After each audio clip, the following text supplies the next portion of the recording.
This quick video will show you how to check if your password's being leaked. You should do this because if your password's been involved in any data leaks and you have the same password for other accounts, then hackers can use that password to try and log on to your other accounts. So go to a web browser and you want to search "Have I been pwned?" So just search that in, "Have I been pwned?" It then will be the first one here, and you can go ahead and head over to their website.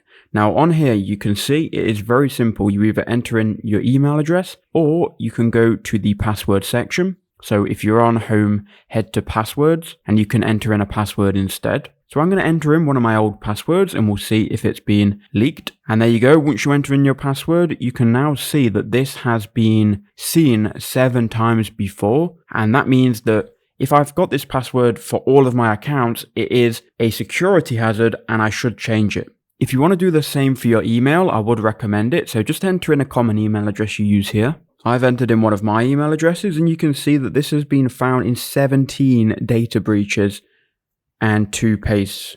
So you can go ahead and click and check what these mean. And basically a paste is a public facing website. So my email is on a public website somewhere. So I will check these out and just see if your data's been leaked. You can't do anything about it, but change your passwords and make sure all your accounts are secure.